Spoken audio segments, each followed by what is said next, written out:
The thing the humans had built was not even painted.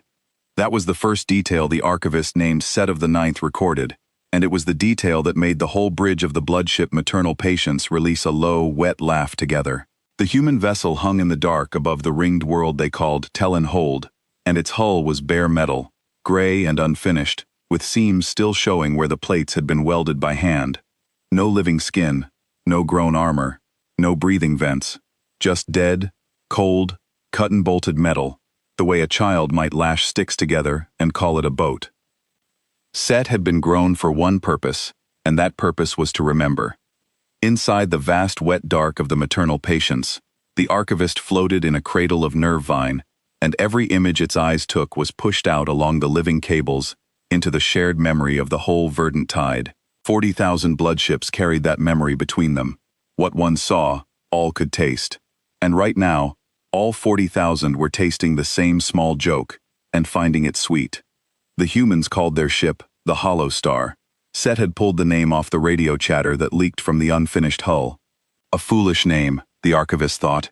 A boastful name for a thing that looked like scrap.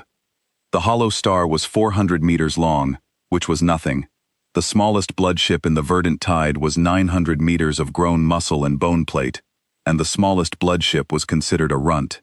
The Maternal Patience herself was 11 kilometers from snout to tail, and she was only a middle-sized matriarch. So the joke was obvious. The joke wrote itself.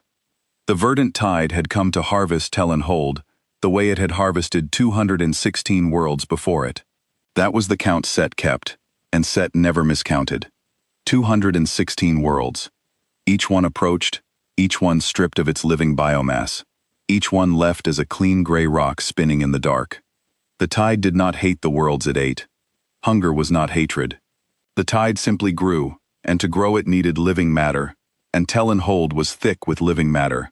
Oceans of it, forests of it, cities full of warm, soft creatures who had begged for help across the stars. And the help that had come was the Hollow Star. One ship, unpainted, unfinished, hanging in front of 40,000 bloodships like a single gray pebble dropped in front of a tide. Set had been present at 31 of the 216 harvests. The archivist was not old, as bloodship minds went, but it had seen enough to know the shape of how a world ended. There was always a moment when the defenders understood. Sometimes the moment came early, when the long crescent of the tide first rose over the curve of their world and blotted the stars. Sometimes it came late, when the feeding had already begun and the screaming had started. But it always came, that moment of understanding, and the understanding was always the same. It was the understanding that the tide was not an enemy to be beaten, but a weather to be survived, and that no one survived it. The archivist had recorded that moment 31 times, the exact instant a species realized it was already dead. Set had a taste for it. The growing had given Set that taste, the way the growing gave every archivist a taste for the thing it was meant to witness. Set waited for the moment now, watching the gray pebble. It did not come. The humans, whatever they were, had not yet understood. That was the only explanation Set could find for why the ship simply sat there, unmoving, instead of running or begging. They did not yet know they were dead. The archivist found this almost endearing, the way one might find a hatchling endearing for not yet knowing the water was cold. The verdant tide had been hungry for longer than any single mind in it could remember. It had begun, the oldest stories along the nerve vine said, as a single small thing in a single warm sea, on a world whose name was lost, and it had eaten that sea, and then that world, and then it had learned to swim in the dark between worlds, and it had never stopped eating since. It did not think of itself as cruel, any more than a fire thinks of itself as cruel. It simply burned, and to burn it needed fuel, and the fuel was anything that lived. Across an age of the spiral it had grown from a thing in a sea to a fleet of 40,000 bloodships, each one a living world unto itself, each one carrying its share of the great shared mind, and the great shared mind had grown so vast and so old that it had stopped being afraid of anything at all. Fear was for prey. The tide was not prey.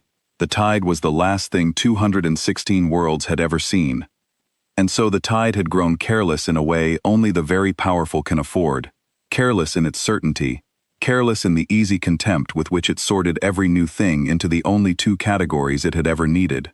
There was tide, and there was food. The hollow star was small and unarmed and crewed by 60 soft, warm creatures, and so the tide had sorted it instantly and without thought into the second category, and had moved on to the matter of schedule, because the harvest of Tell and Hold was running late, and the Tide Mother disliked running late. Set, who was grown to be more careful than the tide as a whole, who was grown precisely to notice the things the great careless mind swept past, felt the smallest itch of doubt, not enough to speak, never enough to speak, but enough to keep watching the gray pebble when the rest of the tide had already looked away. The Tide Mother spoke then, and her voice moved through the nerve vine into every archivist at once, so that Set felt the words bloom in its own mind, as if it had thought them. "Catalog it," the Tide Mother said. "Then dissolve it. We are behind schedule." Set began to catalog. The first measurement was easy. The hollow star carried no visible weapons. Set scanned the hull 3 times to be sure, because a thing with no weapons was a strange thing to send to a war. There were no spine launchers, no spore throwers, no acid glands, none of the grown armaments that every bloodship wore like teeth. The human hull had a few small ports along its sides, sealed, no larger than a hatchling's eye. It had a ring of dark panels near its front that gave off no heat, and it had, at its very center, a long sealed channel that ran the whole length of the ship, like a throat with nothing in it. Hollow indeed, Set thought, and felt the joke ripple out again across 40,000 minds. The archivist took the measurement a second way, to be thorough, because thoroughness was the whole of what Set was.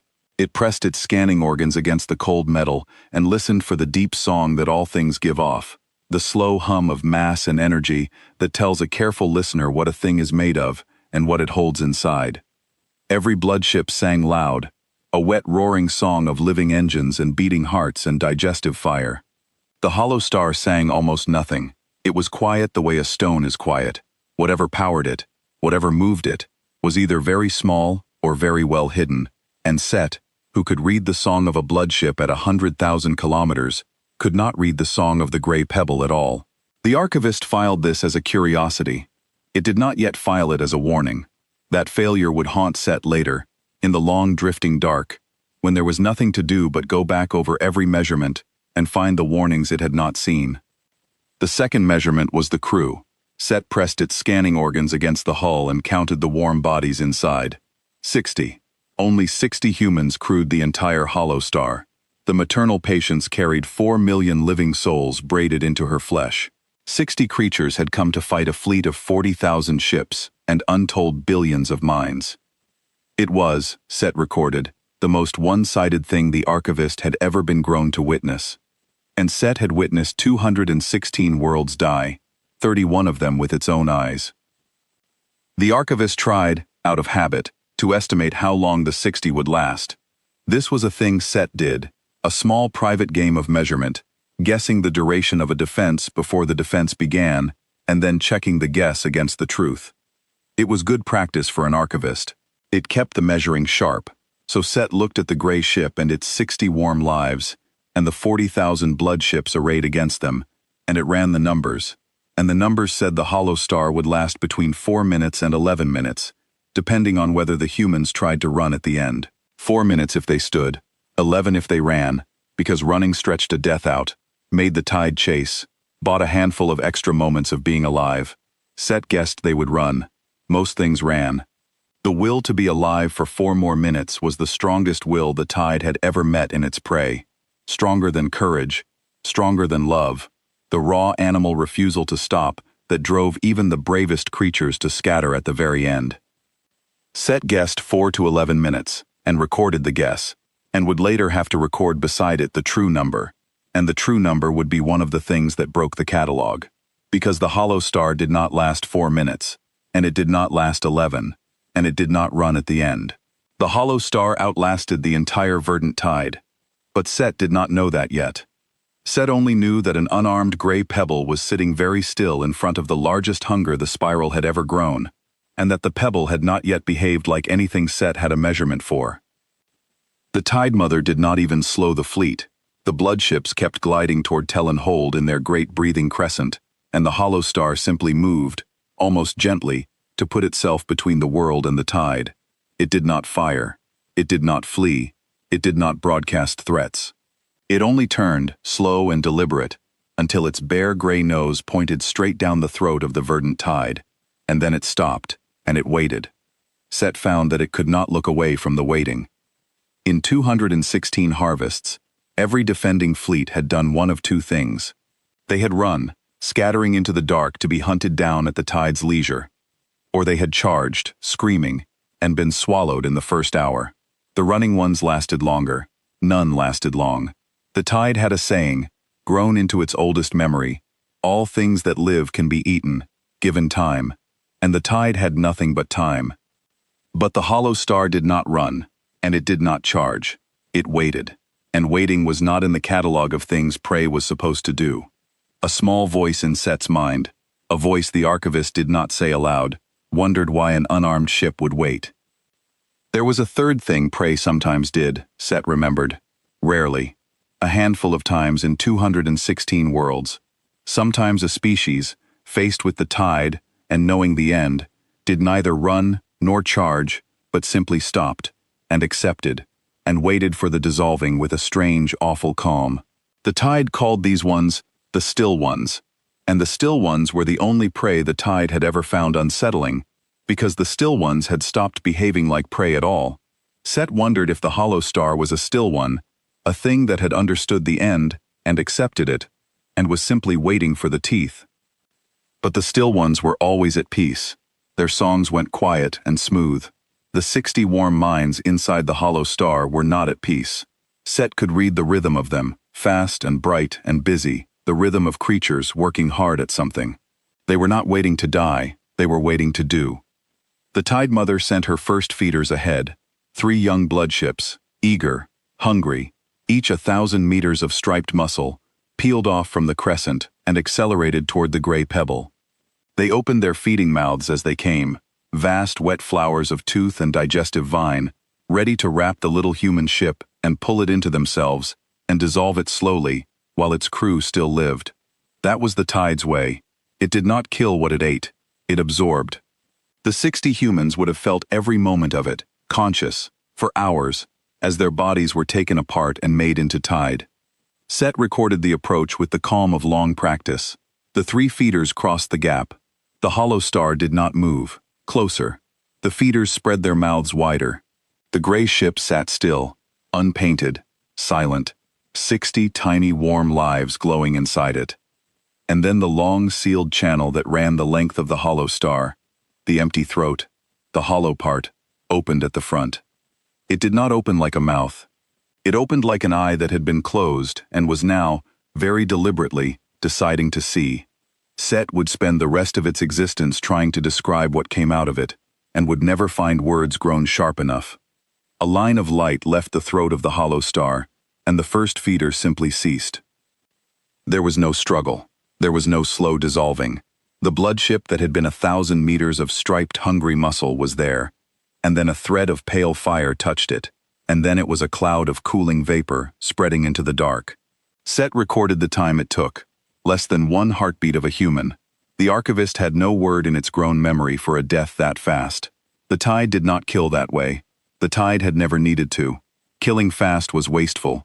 Killing fast left nothing to absorb. The second feeder had time to begin to turn. The line of light found it anyway, swept along its flank like a finger drawn through water, and the feeder came apart in 3 pieces, each piece already dead, each piece already cooling. The third feeder folded its mouth and tried to flee back toward the crescent. The light reached it before it had crossed half the distance it had come. 3 young bloodships, 3,000 meters of the tide's living mass, gone in the time it took Set to record that they were gone. The wet laughter on the bridge of the maternal patience had stopped. Set felt the silence spread out along the nerve vine, 40,000 minds going still at once, and it was a thing the archivist had never felt before. The verdant tide did not know silence. It was always murmuring to itself, always tasting, always growing. Now, for the first time in Set's whole existence, the great shared mind held its breath. The archivist tried to measure what had killed the feeders, and failed. The line of light had no song Set could read. It left no residue in the dark, no spreading field. No slow cooling trail of spent energy that a weapon ought to leave. It was simply a line, present, and then absent. And where it had been present, the tide was not. Set had catalogued 1,000 weapons across 216 worlds. Beam throwers and mass drivers, and the slow drifting minds of the patient species, and the screaming missiles of the desperate ones. Every weapon left a fingerprint, a signature in the song of the dark. And from the fingerprint, Set could always tell what the weapon was, and how to grow a defense against it. The line of light left no fingerprint. The archivist did not know what it was. The archivist could not tell the tide how to grow a defense against a thing it could not name. That, Set would later understand, was the moment the day truly turned. Not the 3 dead feeders. The fact that the archivist, whose whole purpose was to know things, did not know this one. The Tide Mother broke the silence. "A lucky strike," she said, and Set heard, threaded under her words, something the archivist had never heard in her before. Not fear. The Tide Mother was too old and too vast for fear, but uncertainty, a small wrongness in the rhythm of her. Their weapon must rest now. All weapons must rest. Send 100. 100 bloodships broke from the crescent. Set wanted to say something. The archivist had no authority to speak to the Tide Mother, none at all, but a thought was rising in it that would not stay down, and the thought was this. The human weapon had not rested. Between the first feeder and the third, there had been no pause, no gathering, no recharging glow, no swelling of glands, none of the signs that every living weapon gave when it spent itself and needed to refill. The line of light had simply been there, and then it had been there again, as if the hollow star did not spend anything at all to kill. Set kept the thought. Set, after all, was grown to remember, and a good memory does not throw away an uncomfortable fact simply because it is uncomfortable. The 100 bloodships came on in a wide net, spreading to surround the gray pebble from every side, the way the tide had surrounded fleets 1,000 times the hollow star's size. It was sound tactics. It was the tactics that had eaten 216 worlds. You did not face the tide and win, because the tide was not a thing you faced. It was a thing that closed around you from all directions at once, patient and total, until there was no direction left that was not tide. The hollow star turned. That was all it did, but Set watched the turn the way a scholar watches a single elegant proof. The gray ship rotated on its own center, smooth and unhurried, and its open throat tracked across the incoming net like a slow finger, pointing out each ship in turn, and as the throat pointed, the bloodships died. Not in a wave, one at a time, each one chosen, each one touched, each one converted, from living mass to cooling vapor, in a single human heartbeat. The hollow star spun in a lazy circle and emptied the sky around it, and it did not hurry, because it did not need to hurry, because nothing it pointed at survived long enough to make hurry necessary. Set tried to count the rhythm of the killing, because the rhythm of a weapon told you its limits. Every weapon had a limit. A spore thrower could throw only so many spores before its glands ran dry. A beam needed time to cool between firings, or it cooked the flesh that grew it. There was always a rhythm, and in the rhythm was the weakness, and in the weakness was the way to win. The archivist measured the gap between one human kill and the next, and found it. 3/4 of 1 second. Then the next gap. 3/4 of 1 second. Then the next. The same. Always the same. The hollow star killed at a perfect even pace. On and on, with no slowing, no faltering, no sign that the weapon grew tired, or the ship ran low on whatever fed it. There was no rhythm in the sense Set meant, no swell and ebb. There was only a metronome, cold and exact, ticking off the deaths of the tide one every 3/4 of a second, and a metronome had no weakness to find. 100 bloodships, 100,000 meters of grown muscle, and 400 million braided minds. The killing took, by Set's exact count, 1 minute and 9 seconds. 92 ships had died before the rest could even understand the net had failed, and the last 11 died trying to flee, caught by the slow, patient finger as they ran, because the finger did not need to be fast when nothing it touched survived to get away. Then the hollow star stopped turning, and sat still again, gray and unpainted, 60 warm lives glowing inside it, as if nothing had happened, as if it had not just done the impossible twice in 5 minutes. The Tide Mother did not pause to think. That was a thing Set noted and recorded, because it was a thing the Tide Mother had never had to do before, and so had never learned not to do. When a strategy failed, the Tide did not stop and reconsider the strategy. It simply applied the same strategy harder, because the strategy had worked 216 times, and the only times it had ever failed were times it had been applied too gently. So the Tide Mother sent 1,000. 1,000 blood ships, all at once, not in a careful net this time but in a screaming rush. A saturation charge meant to put more bodies in front of the human throat than the throat could possibly clear before the bodies arrived. This was the answer the Tide grew to when a smaller force failed. Not cleverness. Volume. The mathematics of it were simple, and had never once been wrong. A weapon that kills one ship every 3/4 of a second can clear, in the 40 seconds it takes a charge to cross the gap, 53 ships. Send 53, and they all die.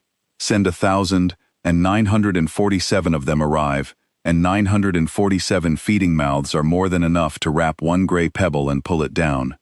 The arithmetic was iron. The arithmetic had buried civilizations. 1,000 blood ships crossed the gap, mouths spread, a wall of muscle a kilometer deep, and Set braced itself in its cradle to record the moment the hollow star was finally touched. The hollow star did not wait for the charge to arrive. It accelerated into it. That was the thing Set had not measured, the thing the quiet song of the gray hull had hidden. The hollow star was fast. Not bloodship fast, the slow, ponderous glide of a kilometer of living muscle. It was fast the way a thrown blade is fast the way nothing of 400 meters had any right to be, and it crossed the gap toward the charging 1,000 at a speed that turned Set's careful arithmetic to nonsense. The 40 seconds the Tide had counted on became 4. The 53 ships the throat could clear in that time became, because the closing speed had quadrupled, and the human ship was now driving straight down the throat of the charge, picking off the front rank as it came, something far worse. Because every ship the hollow star passed it killed, and it passed them very fast, and it did not slow. It went through the 1,000-ship charge like a needle through cloth. It entered the front of the wall and came out the back, and behind it, the wall was not a wall anymore. It was a corridor of cooling vapor, a clean bored tunnel through a kilometer of the Tide's living mass, and the blood ships to either side of the tunnel were already dead before they understood the gray ship had passed them, because the throat had reached sideways as it flew, and touched each one in turn, 3/4 of a second apart, on, faster than the charge could close around the gap the human ship tore open. The 1,000-ship charge did not reach the place where the hollow star had been. By the time it got there, the hollow star was somewhere else, behind them, turning, and the charge had no target, and a charge with no target is just 1,000 confused blood ships drifting in a cloud of their own dead. Set counted.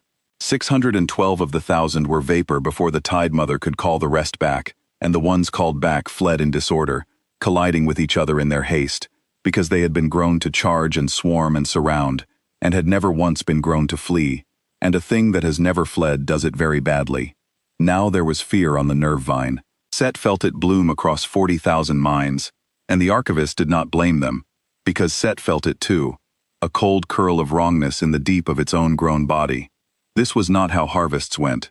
The catalog had no entry for this. In 216 worlds, the Tide had never lost 700 ships in a single afternoon. The Tide had never lost 700 ships in a decade, and it had lost them. 3 feeders and 100 from the net, and 600 from the charge, 715 blood ships, to a thing it had catalogued as scrap, in less time than it took a young blood ship to digest a single meal.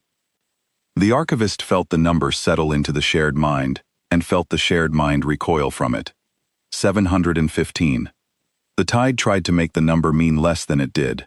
It was a fraction of 40,000. It was nothing. The Tide could lose 715 ships and still be the largest hunger in the spiral, by a margin too vast to threaten.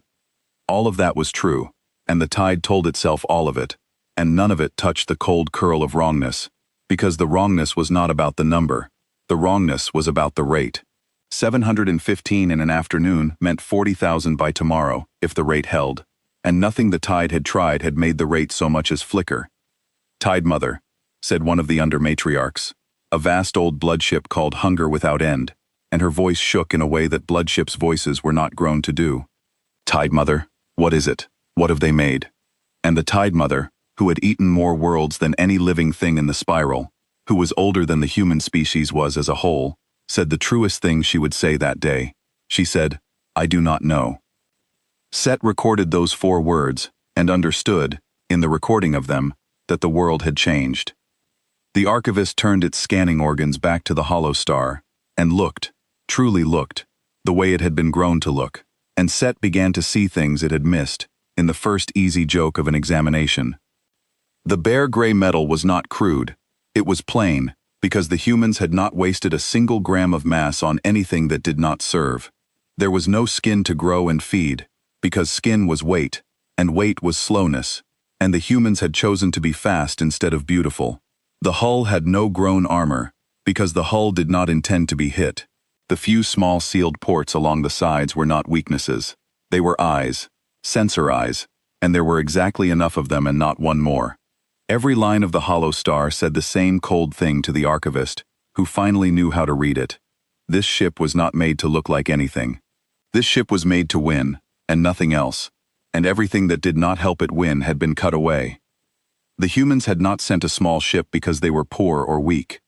They had sent a small ship because a small ship was all this weapon needed. Set felt sick in its cradle of Nervine. The archivist had catalogued the hollow star as scrap. The archivist had pushed that judgment out to 40,000 minds, and 40,000 minds had laughed, and the laugh had been Set's gift to them, and the laugh had been wrong. The archivist thought of all the careful measurements it had taken, every one correct, and understood that being correct about the wrong thing was a worse failure than being simply wrong, because being simply wrong left room for doubt, and Set had not doubted at all. The Tide Mother gathered herself. Set felt the great old will of her firming up along the vine, pushing the fear back down, because she was 11 kilometers of the oldest predator the spiral had ever grown, and she had not become that by flinching. "It is one ship," she said, and now her voice was iron again. "It kills well. So did the world killer fleets of the Ossern, and we ate the Ossern. It cannot be everywhere. We are the tide. We do not win by being stronger than one ship. We win by being more than there is room for. Close the crescent, all of it. Take them into the body of the tide, and let them kill until they have no more dark to point at, and then take them with what is left." It was, Set had to admit, the correct order. It was the order that had won 216 times. No weapon, however terrible, could kill faster than the tide could surround. That was the whole truth of the verdant tide, the truth grown into its oldest bones. You cannot outkill the infinite. There is always more tide. Set did the arithmetic, because Set could not help doing arithmetic. The hollow star killed one ship every 3/4 of a second. There were 39,285 blood ships left. At one every 3/4 of a second, killing them all would take a little more than 8 hours of continuous firing, and no weapon fired continuously for 8 hours. And even if this impossible weapon could, the tide did not need 8 hours. It needed only to close, and the closing would take 1. In 1 hour, the hollow star could kill, at its perfect terrible pace, 4,800 blood ships. That left 35,000 to wrap the gray ship in living mass and pull it down. The arithmetic was clear. The arithmetic said the tide won, and it won by a margin of 30,000 ships, and all it had to spend was the 4,800 that died buying the time for the rest to close. The arithmetic was correct. The arithmetic was also, Set would learn within the hour, beside the point, because the humans had done arithmetic of their own, and theirs reached a different answer, and theirs was the one that mattered. So the crescent closed. 40,000 blood ships, less the 103 already dead, folded inward toward the gray pebble. The dark filled with the long striped bodies of the tide, ship behind ship behind ship, a wall of living mass kilometers thick in every direction, closing on the hollow star from above and below, and every side at once, until from where Set floated, the human ship was a single gray speck, swallowed in an ocean of grown muscle. The maternal patience moved with the rest, her 11 kilometers sliding forward into the contracting body of the tide, and Set felt the whole vast fleet around her, felt its hunger and its fear and its certainty all braided together. 40,000 minds bending toward one small gray point in the dark. And the hollow star, 60 tiny warm lives glowing at its heart, did a thing then that Set would never forget and never fully understand. It sent a message. It was not aimed at the tide. The humans had not spoken to the tide once. Not to threaten, not to beg, not to gloat. This message was aimed back the way the hollow star had come, down a tight beam toward the warm, wet world of Tellenhold, and the humans broadcast it openly, knowing the tide would hear, not caring that the tide would hear. Set caught it on the leaking radio and translated it from the human tongue, and it was 4 words, and the 4 words were these. Tell them we tried.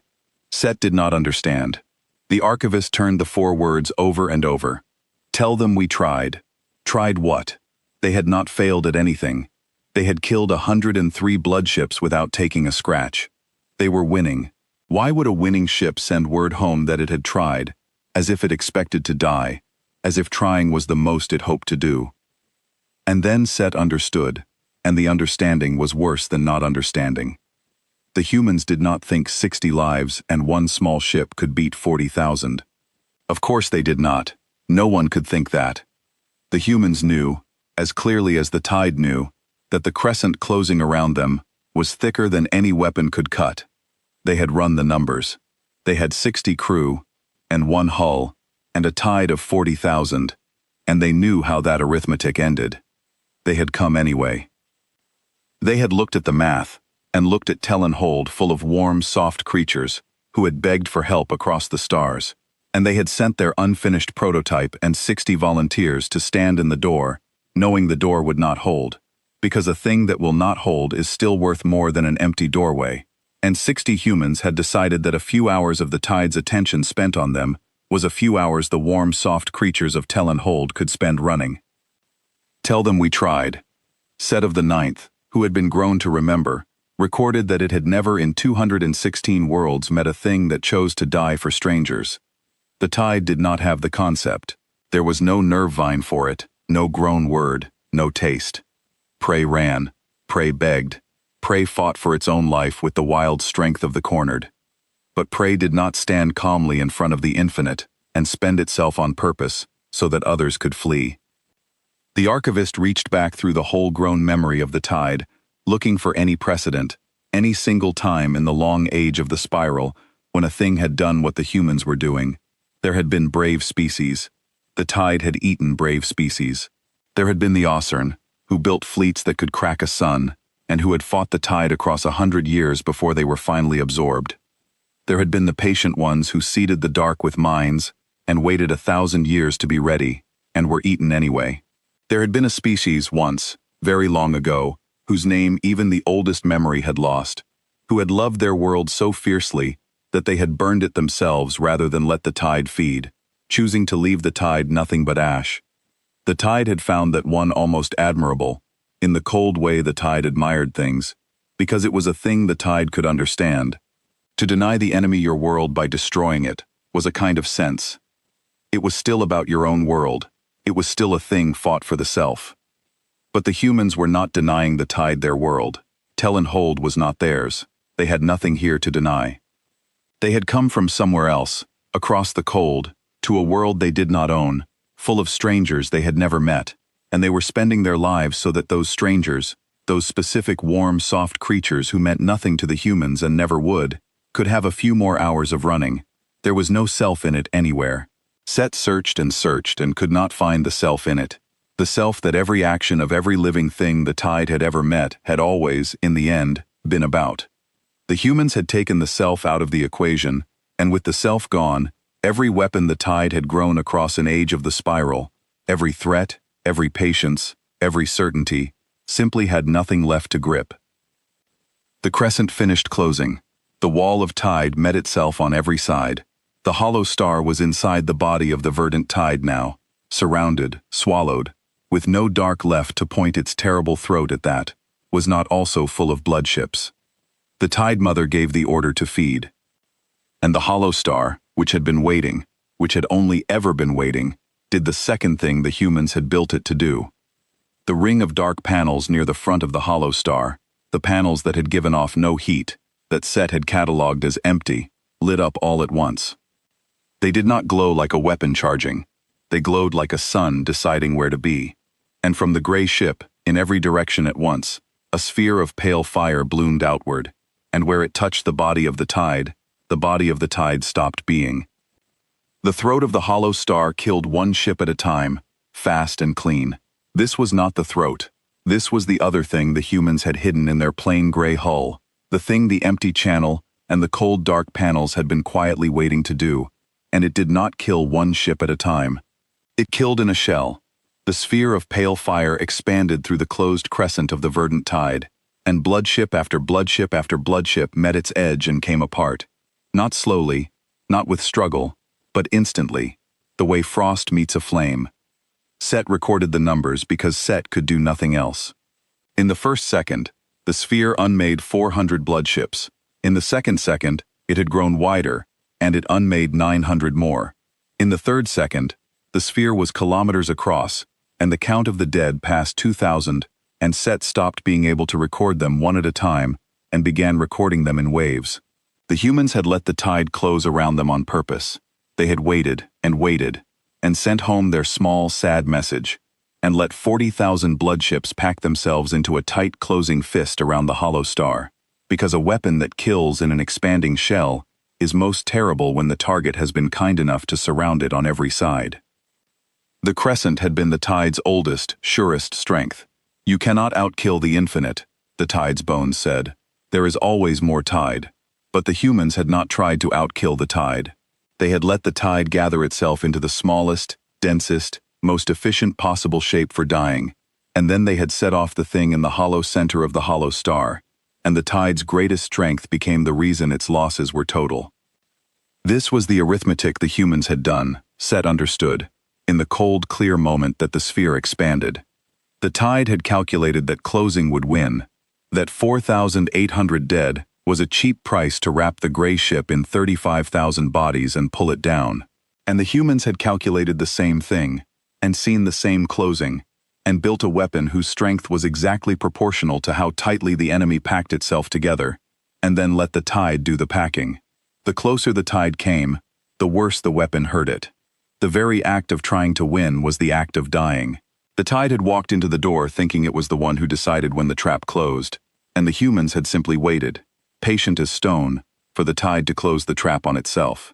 Set felt the deaths along the nerve vine. That was the part the archivist would carry forever. The tide was one shared mind, and when a bloodship died, the minds inside it did not simply go quiet. They screamed down the vine first, a last bright spike of self before the silence, and now 400 ships were screaming, and then 1,300, and then thousands, all at once, all into the same shared dark that Set floated in. And the archivist who had been grown to remember everything wanted, for the first time, to forget. The vine had carried the tastes of 40,000 ships for all of Set's existence, a warm, constant murmur of the whole tide being itself, and now that murmur was tearing, vast holes ripping open in it where ships had been, and through the holes came nothing, a silence so total it was almost a sound, and Set pressed itself small in its cradle, and could not look away, and could not stop recording, and could not stop feeling each tearing as it came. "Pull back," the Tide Mother said, and her iron was gone. "Open the crescent. Scatter. Scatter." But the crescent had taken an hour to close, and the sphere of pale fire did not take an hour to grow. The bloodships on the inner edge tried to turn outward, and found the bloodships behind them in the way, and the bloodships behind them tried to turn, and found more bloodships, because the tide had packed itself into a wall kilometers thick, precisely so that nothing could slip out. And now nothing could slip out, and the sphere kept growing. The order to scatter was the cruelest order the Tide Mother ever gave, Set thought, because it could not be obeyed. A thing cannot scatter when it has spent an hour making itself impossible to scatter. The tide had built itself a cage out of its own bodies, and the humans had only had to light a fire in the middle of it. Set watched hunger without end die. The vast old under-matriarch, 4 kilometers of striped muscle, turned her great body and beat her feeding vines against the dark, trying to claw a path outward, and the bloodships pressed around her had nowhere to give, and the edge of the sphere reached her amidships, and she came apart along her whole length at once, and her last scream down the vine was not words. It was just the raw sound of a very old thing that had never imagined an ending. Meeting one. Set recorded the scream. The archivist did not want to. The archivist had no choice. The growing did not stop just because the thing being recorded was the death of something Set had known its whole life. The sphere did not slow as it grew. That was the thing Set's mind kept circling back to, even in the middle of the screaming, because Set's mind was a measuring thing, and could not stop measuring even when measuring was unbearable. A thing that expands should weaken as it expands. A wave spreads thin. A blast loses its strength with distance. Every weapon of fire and force the tide had ever catalogued grew weaker, the farther it reached. And that weakening was the mercy built into the nature of things. The reason a single blast could not unmake a fleet. The reason the tide had always been safe in its numbers. But the human sphere did not weaken. It was as lethal at 5 kilometers as it had been at 500 meters. Every bloodship it touched died as completely as the first, whether it stood at the inner edge of the crescent or the outer. And Set understood, recording it, that the humans had found a way to make a weapon that did not obey the mercy of distance, and that this was perhaps the most frightening single fact of the entire afternoon, more frightening than the speed or the silence or the throat, because it meant the only defense the tide had ever truly had, the defense of being too large and too spread out to kill all at once, was simply gone. Set watched the great striped bodies of the tide come apart in their thousands, and saw, in the way they died, the whole shape of what the humans had understood about the tide, that the tide had never understood about itself. The tide had always thought of its numbers as strength. 40,000 ships, billions of minds, a body so vast that no blow could reach all of it, and the humans had looked at that same vastness and seen, instead of strength, a target. A thing that is everywhere at once is a thing you cannot miss. A mind so large it cannot be killed all at once is a mind that, if you find the way to kill it all at once, dies all at once. The humans had found the way. The sphere was the way, and the tide's numbers, its ancient untouchable strength, became in the space of 9 seconds, the reason its dying was total, because there was so very much of it, all packed so close, all in reach of a weapon that did not weaken with distance. The Tide Mother kept calling for the scatter that could not happen, and Set heard her voice crack along the vine, the iron of an age splitting under a load it had never been built to bear. She had given that order, scatter, perhaps 1,000 times across 216 worlds, and every other time it had been an order given to prey, an order to her own children only as a small adjustment, a tightening here, a loosening there. She had never once in her long life given the order scatter, and had it mean run, save yourselves, the thing I built is killing us, and I cannot stop it. The words did not fit in her mouth. Set could hear them not fitting, and it would not have mattered if they had fit perfectly, because the crescent could not open, because an hour of closing cannot be undone in 9 seconds, and the blood ships at the inner edge died first, and the blood ships at the outer edge died last, and the only difference between them was the order of their dying. The sphere reached its full size and held there, a pale shell of fire kilometers across, and inside that shell there was nothing of the verdant tide left at all. Set tried to take the count and could not, at first, because the count was too large for the part of Set's mind that handled counts. 30,000 blood ships. The number had no weight in it that the archivist could lift. 30,000 living worlds, each one carrying its millions of braided minds, each one a piece of the great shared self that had grown across an age of the spiral, all of them gone in the time between one breath and the next, all of them now a slowly cooling fog that the sphere had left behind as it faded. The fog drifted in the dark where the heart of the tide had been. It would drift there for a long time, Set knew, spreading and thinning, until it was too faint to see, and then it would be only the memory of the tide, carried in archivists like Set, that proved the tide had ever been so large at all. Outside the shell, the surviving blood ships fled in every direction, and Set, floating in the cradle of the maternal patience, realized the matriarch was one of the ones that had been far enough out, deep enough in the rear of the crescent, to still be alive. The archivist felt the survivors along the vine, 8,000 frightened fragments of a mind that had never known fragments, each one suddenly aware of the silence where 30,000 voices had been, each one feeling the cold for the first time. The tide had never been cold, The tide had always been a warm crowd, a press of selves so dense that no single self had ever been alone. Now 8,000 of them were learning, all at once, what alone felt like. And the learning was a kind of pain the tide had no flesh for, a pain that had no place to be, and so was everywhere. The maternal patience ran.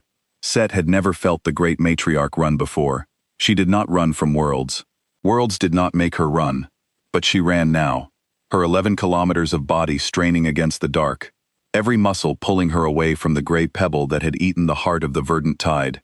And Set felt the panic in her, raw and total, the panic of a thing that has finally, after an age of the spiral, met something it cannot eat. And the hollow star let her go. That was the part Set did not understand. There in the running dark, the sphere faded, the pale fire dimmed and died, its terrible work done, and the gray ship sat at the center of an empty bubble in space, where 30,000 bloodships had been, and it did not chase. It could have. Set had seen the throat. The throat killed one ship at a time, fast and clean and tireless, and there were perhaps 8,000 bloodships fleeing into the dark, and the hollow star could have turned its slow finger after them and emptied the sky entirely. It had the speed. It had the weapon. It had, Set now understood, never once been in danger. It did not chase. It turned, slow and unhurried as it had done everything that day, and it put its bare gray nose back toward Tellenhold, and it took up its station between the warm, wet world and the fleeing remnant of the tide, and it waited again. It had come to guard a door. It was still guarding the door. The killing had never been the point. The door was the point. Set of the Ninth recorded all of it. The archivist had no choice. That was what it had been grown for, and the growing did not stop just because the thing being recorded had broken the catalog into pieces. So Set recorded the empty bubble in the dark. Set recorded the 8,000 survivors scattering.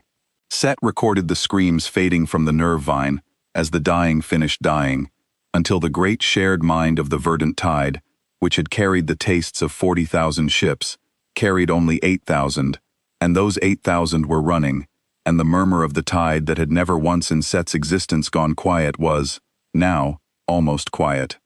The archivist had spent its whole life inside the warm roar of the tide, and had never known how loud it was until most of it stopped.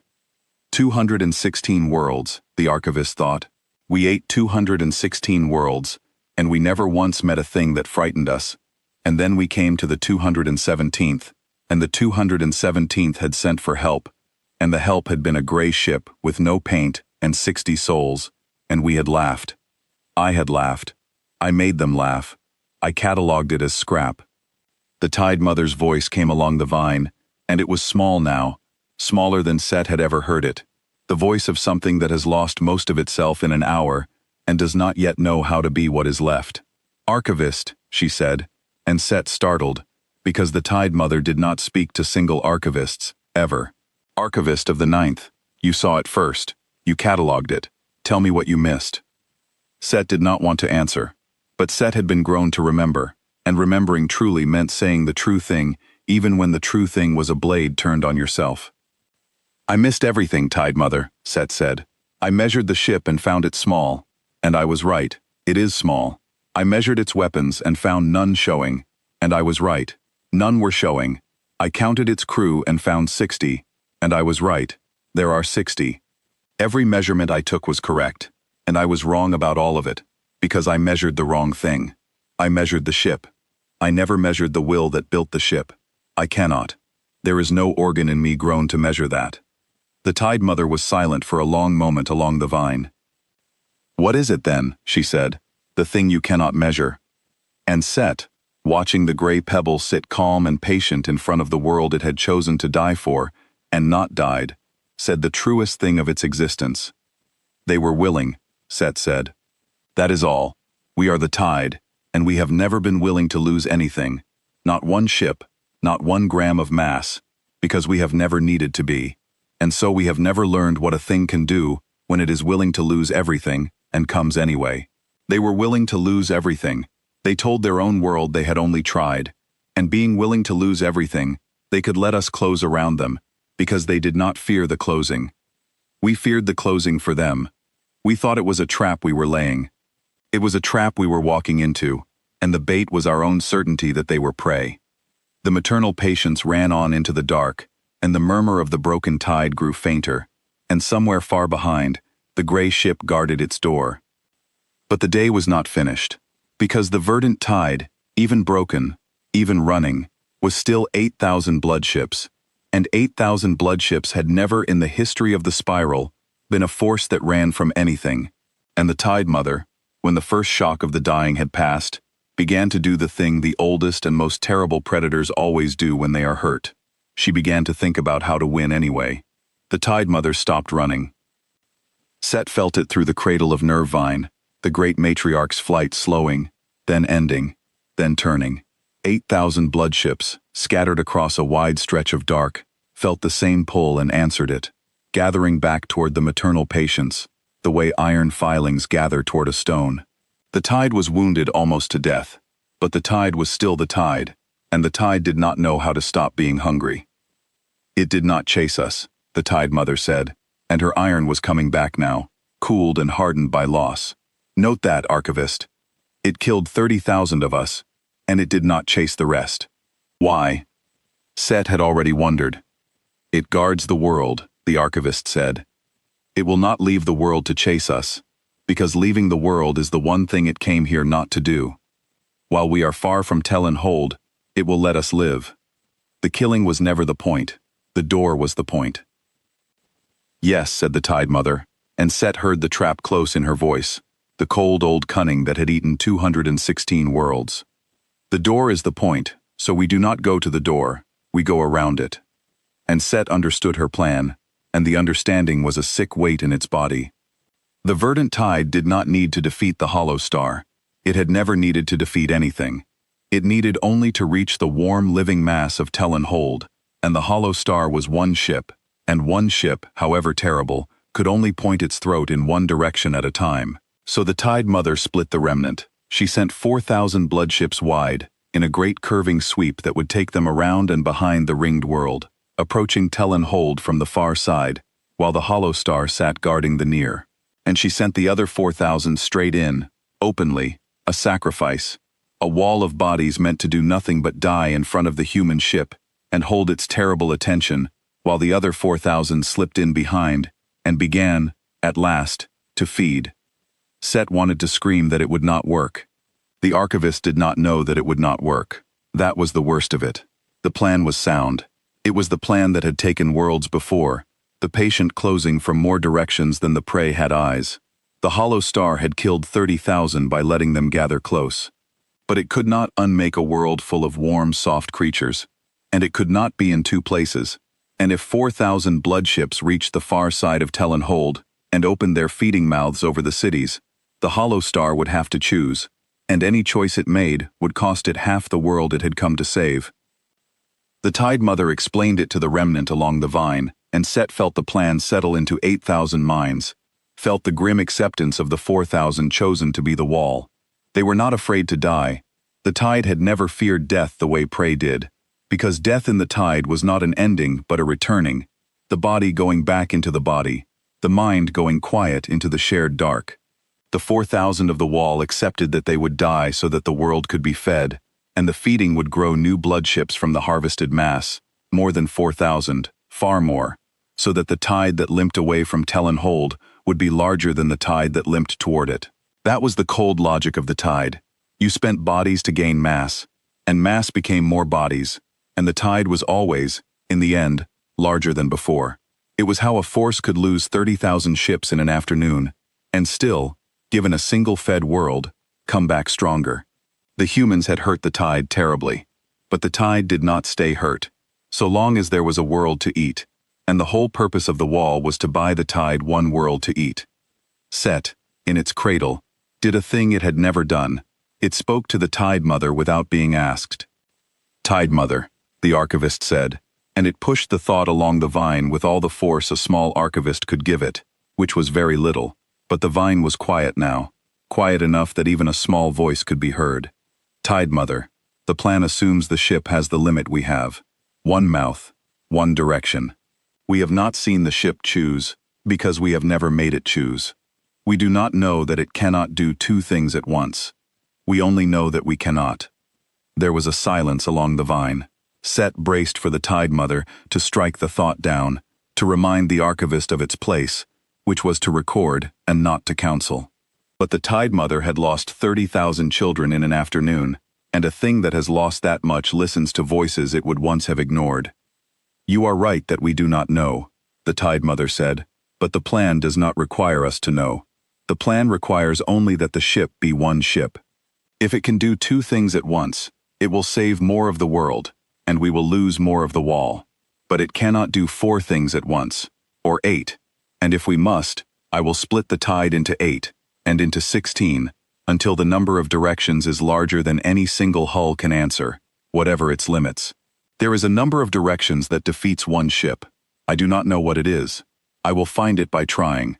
That is the one thing the tide has always been able to do that no single thing can. We can try in every direction at once, forever, because we are many, and it is one. Begin. And Set understood that the Tide Mother had found, at last, the only true answer a thing like the tide could have to a thing like the hollow star, and that the answer was not cleverness, and not strength, but simply the willingness to spend children without limit, until the enemy ran out of ability to kill them faster than they could be spent. It was the answer the tide had always relied on. It had never failed, and Set, who had watched the throat and the sphere and the needle through the charge, felt a cold certainty that this time, against this enemy, it would fail too, because the humans had not come to be outspent. They had come to hold a door, and the willingness to spend everything was a thing the humans had brought to the fight first. The two halves of the tide began to move.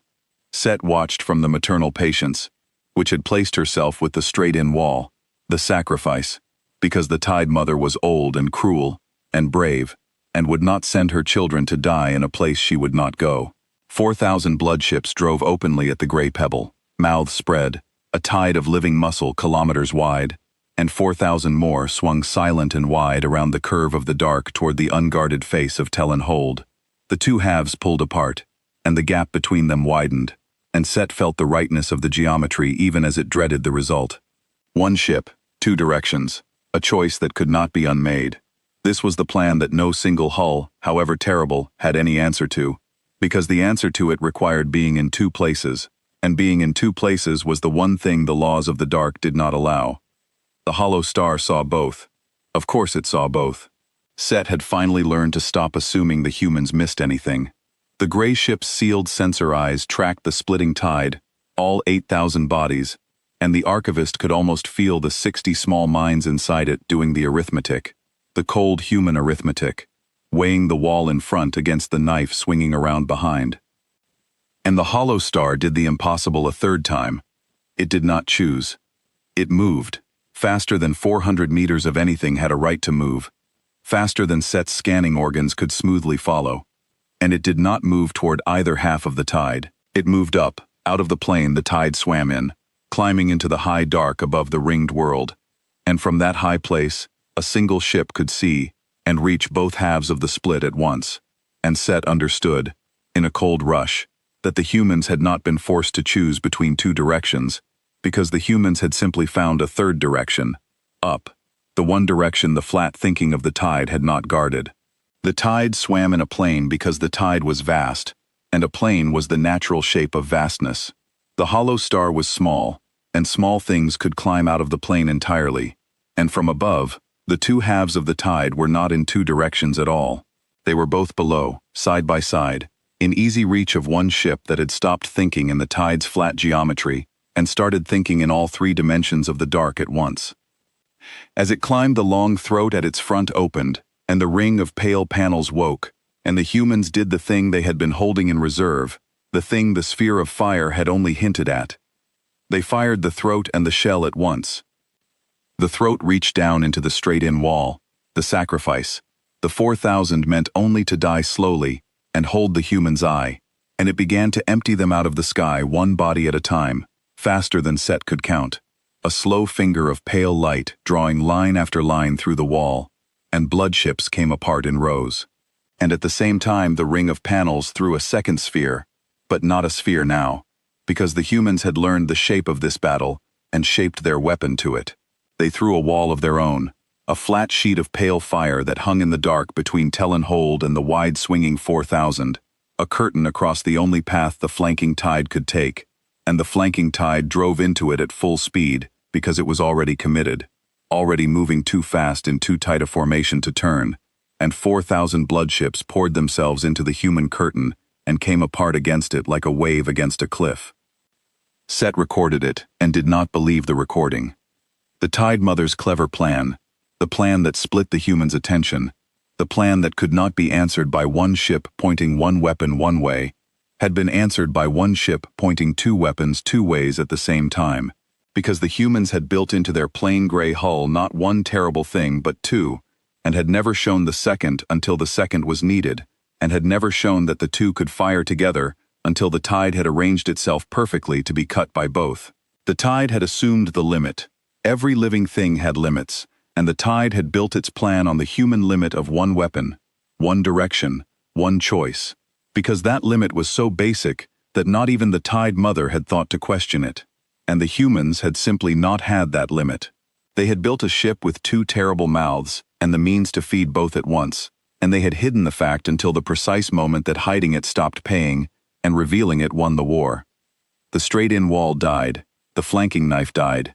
In 4 minutes by Set's exact count, 8,000 bloodships became cooling vapor spreading into the dark, and the nerve vine filled one last time with the screaming, and then the screaming stopped, because there were almost no minds left in the tide to scream. The murmur that Set had lived inside its whole existence, the warm, endless roar of 40,000 ships being one mind together, was now a thread, a whisper, a few hundred scattered archivist pods and the dying matriarch, and the silence where the tide had been was so vast that Set, recording it, felt as though it were recording the inside of a tomb. The maternal patience survived. She survived because she was the largest and the oldest, and had placed herself at the very rear of the sacrifice wall, far enough back that when the throat reached her position, the killing simply ended, the wall in front of her gone, no more bloodships between her and the gray ship, and the hollow star let its throat go dark, rather than reach the last kilometers to finish her. It let her live, again, on purpose, again. Set tried to understand the mercy, and found that the mercy was the hardest thing of the whole day to understand. The throat had been 3 kilometers from the maternal patience when it went dark. 3 kilometers, for a weapon that reached across the whole crescent, was nothing, was a single moment more of firing, was 4 ship deaths at the metronome pace the archivist had measured. The hollow star had killed 38,000 bloodships, and had stopped 4 ships short of killing the last great matriarch, and it had stopped not because it could not reach her, but because reaching her did not serve the door. She was fleeing. A fleeing matriarch was not a threat to Tellenhold. And so the humans, having spent the whole afternoon doing exactly as much killing as the door required, and never 1 death more, did not spend the 4 extra deaths it would have cost to finish the oldest predator in the spiral, because the door did not require it, and the killing had never been about anything but the door. Set floated in the cradle of the dying matriarch and understood, finally and fully, the thing that had broken the catalog. The hollow star could have ended the entire verdant tide in the first hour. It had the speed and the weapons and the will. It had let the first 100 close so it could kill them efficiently, and it had let the crescent close so it could kill 30,000 at once, and it had let the Tide Mother think and split and try her clever plan, and it had answered each move only as far as the move required, and never 1 ship further. It was not toying with them. Humans, Set would later decide, did not toy. It was simply that the hollow star had come to hold a door, and a thing that has come to hold a door kills exactly as much as the door requires, and not 1 body more, because the killing was never the point. It killed 38,000 bloodships in an afternoon, and it took no joy in a single death, and it stopped the instant the door was safe, and that, the archivist understood, was the most frightening thing of all, not the weapons, the restraint. A thing that terrible, that chose to be merciful, had chosen mercy from a place so far above the tide that mercy cost it nothing. The Tide Mother was dying. Set felt it along the vine, the slow great cooling of her, the 11 kilometers of her going still. She had not been touched by the human weapons. She was dying of the thing the humans had done to the tide, the severing of the shared mind. 8,000, and then 40,000 voices torn out of the vine all at once, and a matriarch was not grown to survive the silence where her tide had been. She was bleeding out through a wound that had no edges, the wound of a mind that had always been a crowd, and was now nearly alone. This, Set understood, was the last cruelty of the weapon the humans had built, though Set did not think the humans had meant it as a cruelty at all. The tide was one mind across 40,000 bodies, and the humans had killed 38,000 of those bodies in a single afternoon, and a mind cannot lose that much of itself and remain whole. The matriarchs were the deepest rooted in the shared self, the oldest and most braided, and so they felt the severing worst, and so they died of it even when no weapon touched them, dying of the wound of being suddenly, after an age, nearly alone. The humans had not needed to fire on the Tide Mother. They had only needed to kill enough of the tide around her that the silence itself became the blade. Set wondered if the humans knew. Set decided in the end that they did. That a species which built a weapon to grow stronger the closer its enemy packed itself had surely understood that a shared mind dies when its sharing is torn away, and had built that understanding into the shape of the war, and had let the Tide Mother flee precisely because they knew the fleeing would not save her, that she was already dying of the dark where her children had been, and that there was no need to spend 4 ship deaths finishing a thing the silence was already finishing. "Archivist," she said, and her voice was a thread now. "Archivist of the Ninth, you will live. The small archivists, scattered, you will drift, and some of you will be found by what is left of the tide, far away, and you will carry the memory. So carry it true. Tell them what you saw here. Tell them all of it." "I will, Tide Mother," Set said. "What is the memory? Give me the words and I will carry them exactly." The Tide Mother was quiet for a long moment, and Set thought she had gone. Then her thread of a voice came one last time, and in it was the whole of what the oldest predator in the spiral had learned in the worst afternoon of its long life. "The memory is this," the Tide Mother said. "We measured them. We measured everything. We measured the ship and the weapons and the crew. And every measurement was true, and we were wrong, because the only number that decided this day was a number we had no organ to read. They were willing to lose. We were not. That was the whole of it. Carry that, Archivist. Carry it to whatever is left of the tide, in whatever far dark it has run to, and tell them, do not measure a thing that is willing to die. The measure will be true, and it will mean nothing. Now let me go." And the Tide Mother let herself go, and the 11 kilometers of her went dark and cold and silent along the vine, and Set of the Ninth was alone in a cradle of dead nerve vine inside a dead matriarch, drifting in the dark above a world that lived. The Archivist did not die. It had been built not to. Set's cradle ejected from the cooling body of the maternal patients, a small grown pod no larger than the human ship's smallest sensor eye, and it drifted, and it recorded, because recording was all it knew how to do, and it had a great deal now to record. For a long while Set simply hung in the dark and let the recording happen, because there was nothing else to do and nowhere to go. The pod had a little drive in it, enough to nudge itself toward a current of the dark that might, in years, carry it to where some far fragment of the tide still swam, but there was no hurry. The Archivist had been built to outlast a great deal of time. It had been built to drift for an age, if an age was what it took to bring the memory home. So Set drifted, and watched, and recorded, and went back, again and again, over the measurements it had taken at the start, when the hollow star was only a gray pebble, and the joke had still seemed sweet. Every measurement had been correct. The Archivist made itself look at that, over and over, because the looking was the only honest thing left to do. The ship had been small, and Set had said small, and small was true. The weapons had been hidden, and Set had said none showing, and none showing was true. The crew had been 60, and there had been 60. Not one number Set took had been false, and from those true numbers, Set had built a conclusion, and pushed the conclusion to 40,000 minds, and the conclusion had killed them all. "Scrap," Set had said. "Send the feeders." And the feeders had gone, and then the 100, and then the crescent, and now the murmur of the tide was a thread, and the Tide Mother was cold, and the Archivist drifted alone in a dead matriarch above a world it had come to eat. It recorded the hollow star. The gray ship hung above Tellan Hold, and around it the dark was empty. Where 40,000 bloodships had filled space from edge to edge of Set's sight, there was now nothing but cooling vapor and the small drifting pods of archivists like Set, scattered survivors of a mind that had been torn almost wholly out of the spiral in a single afternoon. The verdant tide, which had eaten 216 worlds, which had never lost more than a handful of ships in a year, which had believed in its oldest bones that you cannot outkill the infinite, was a few hundred scattered pods and a memory of screaming. And the hollow star, having done all of that, did the strangest thing yet. It did not gloat. It did not broadcast its victory to the spiral. It did not even speak to the warm world it had saved, not at first. Set's leaking radio caught only the quiet internal chatter of the 60 humans, and the archivist, who had learned the human tongue across the long afternoon, translated it, and found that the humans were not celebrating. They were tired.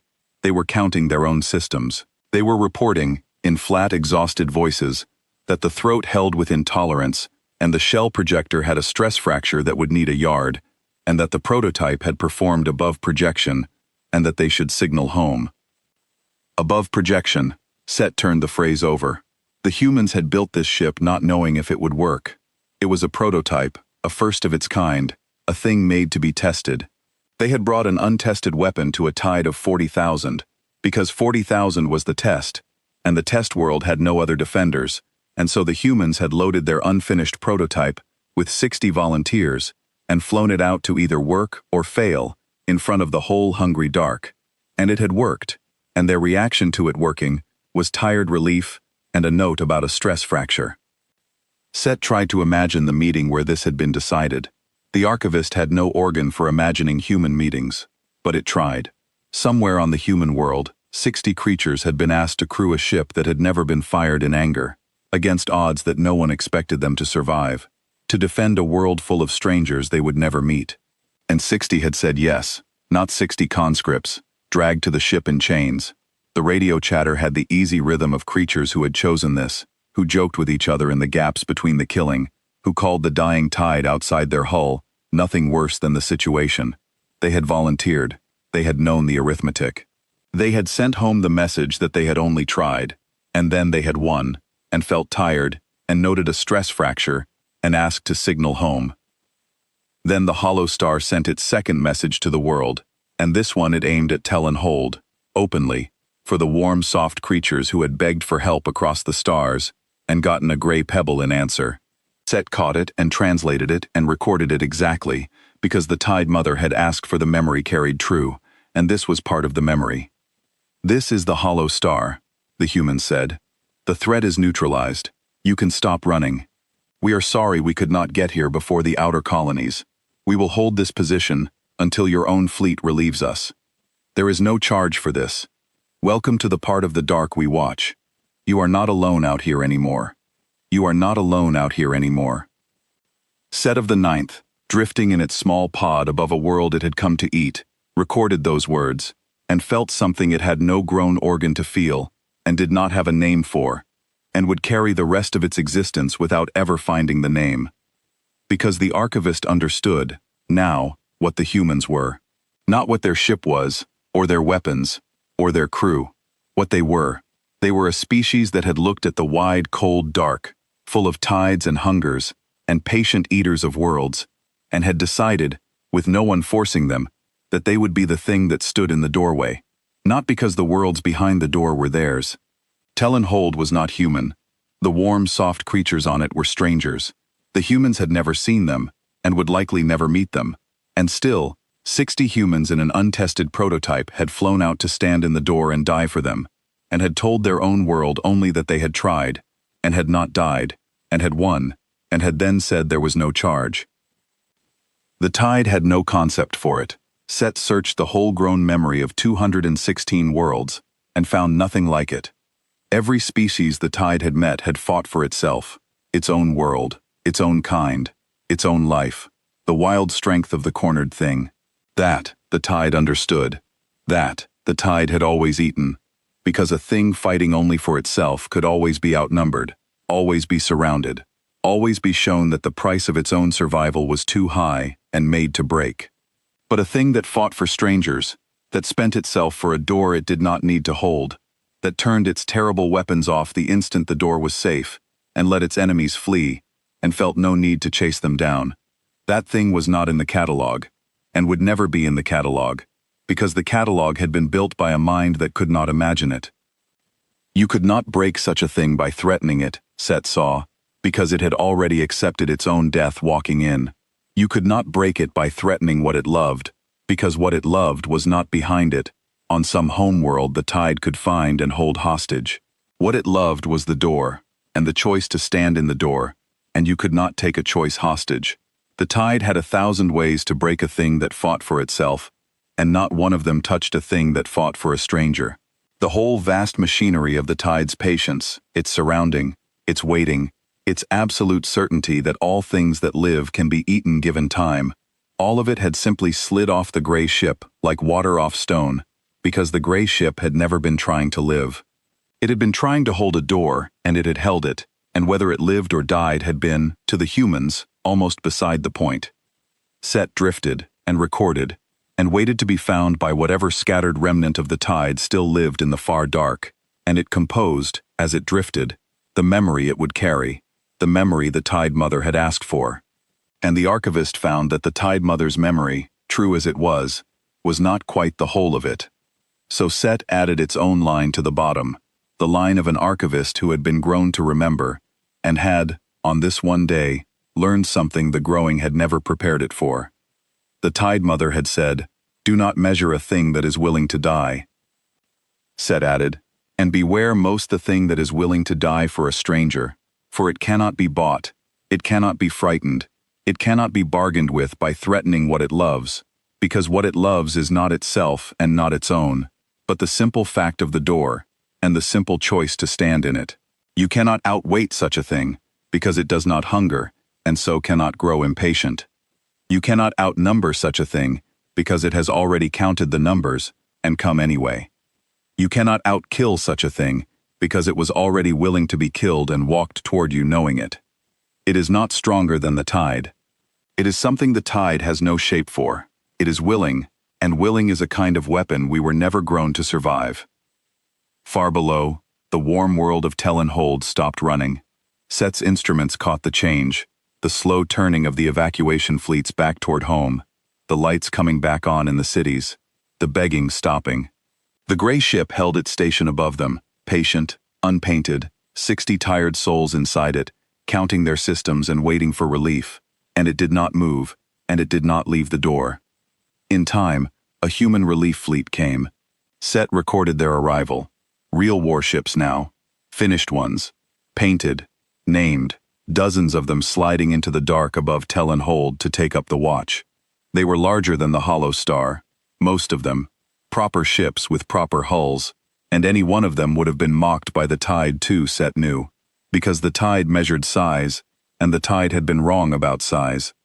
The archivist wondered how many gray prototypes the humans had, and how many doors, and how many worlds had begged across the dark, and received a small, quiet ship, and 60 volunteers in answer. The archivist would never know. The catalog would never know. That was the new and permanent hole in the catalog, the hole shaped like a thing the tide could not measure, and it would stay a hole forever. And the Hollow Star, the prototype, the gray pebble that had been mocked as scrap and had unmade an armada of 40,000, turned at last away from the door it had held, and made for home, carrying its 60 volunteers, and its stress fracture, and its note that it had performed above projection. It passed close to Set's drifting pod on its way out. The archivist held very still, a small dead-seeming thing in the dark, and watched the gray hull slide by close enough to touch, the bare metal scarred now along one flank where the second weapon had cracked itself doing the impossible. And Set saw, on that bare gray flank, the only marking the humans had bothered to put on their unfinished ship. It was small. It was hand-painted, crude, the way the whole ship was crude, made by someone who cared about the meaning and not the beauty. It was a single open doorway, drawn in plain white, with nothing behind it but more white. An open door leading into light, and under the door, in the human tongue, 4 small words. Set translated them, and recorded them, and carried them out of that dark forever, and they were the last thing the archivist added to the memory of the day the verdant tide met the species it had no shape for. The 4 words under the open door said, "Someone has to stand." The hollow star slid past, and dwindled, and was gone into the dark toward the world that had built it, and Set of the Ninth drifted alone above a living world, the last witness of a tide that had eaten 216 worlds, and had finally, on the 217th, eaten itself against a door that 60 strangers had decided, for no reason the tide would ever understand, to hold. Somewhere far away, the scattered pods of the tide drift still, carrying the memory outward into the cold, into systems the humans have never seen and may never see. And in every one of those pods, the same warning grows quietly toward whatever is left of the great hunger. The warning that no measurement can be trusted, that no number can be believed, that the catalog has a hole in it shaped exactly like a small gray ship with no paint and an open door drawn on its side. They are out there, the warning says. We do not know how many, we could not measure them, and so we cannot tell you how many doors they are willing to die in. We only know that they came to a world that was not theirs, in a ship that was not finished, with 60 souls that did not have to come, and they stood in the door, and the tide that had never lost broke against them, and did not rise again. Do not go to the worlds where the doors are watched. We cannot tell you which worlds those are. The humans do not announce them. They simply arrive, gray and quiet and willing, and they stand, and they say the only thing they ever say, which is not a threat and not a boast, but a fact, as cold and certain as the dark itself. You are not alone out here anymore, and no one, in all the far reaches where the broken tide still drifts and remembers, has ever found a way to make that fact stop being true. The archivist of the Ninth drifts toward the far dark with the memory held safe inside it, and when at last some lonely fragment of the tide finds the small gray pod and opens it and tastes what it carries, the fragment will learn what Set learned above Tell and Hold, in the worst and clearest afternoon of its grown existence. It will learn that there is a species in the spiral that cannot be eaten, not because it is too strong, but because it has already given itself away, and it will learn the only safe thing to do with such a species, which is the thing the tide never managed and never will, which is simply to leave its doors alone and let the warm worlds behind them go on living and turn the long hunger somewhere, anywhere, that no gray ship waits with its open door drawn on its side and its 60 willing souls and its single quiet fact, the fact that broke the tide and will break every tide that ever rises against it, the fact that is true now and was true then and will be true long after the last fragment of the verdant tide has gone cold and silent in the dark. You are not alone out here anymore.